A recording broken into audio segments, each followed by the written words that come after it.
শিলিগুড়িতে রাত কাটিয়ে সকাল সকাল বেরিয়ে বাইকটা যখন সেবক রুটে তুললাম তখন নস্টালজিকের সাথে সাথে একটু ইমোশনালও হয়ে পড়েছিলাম। কারণ ঠিক 11টা বছর আগে প্রথম এই রাস্তা দিয়ে বন্ধুদের সাথে যেতে যেতে ভেবেছিলাম কোনো একদিন আমিও নিজের বাইক নিয়ে এখানে আসব। কিছু দূর যেতেই পাহাড়ের প্রথম সারি দেখতে পেলাম। আঁকা বাঁকা পাহাড়ি পথে বাইক নিয়ে হেলে দুলে সামলে অনেক চড়াই উতরাই পেরিয়ে শিটংয়ে হোমস্টেতে পৌঁছে যখন সামনের ভিউটা দেখলাম সেটা আর এখানে বলে বোঝাতে পারছি না বস।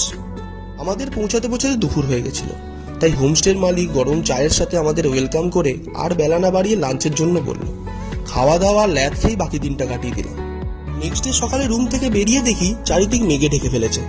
কাঞ্চনদাকে আজ আর দেখা যাবে না ভেবে মনটা একটু খারাপ হলো, কিন্তু হোমস্টের পেছনে চা বাগানে গা ছমছমে ঘন কুয়াশাতে যেটা অনুভব করলাম সেটা কোনো হরর ফিল্মের সেটের চেয়ে কম রোমাঞ্চকর ছিল না। হাইয়ের জোড়াজুড়িতে অলদারা ভিউ পয়েন্টে ভিউ দেখতে গিয়ে মনে হলো শান্তিনিকেতন পাহাড়ের চূড়ায় উঠে এসেছে। বাঙালির এই ন্যাকামি মার্কা দোল মহোৎসব এখানে এসে পালন করাটা আমি জাস্ট নিতে পারছিলাম না।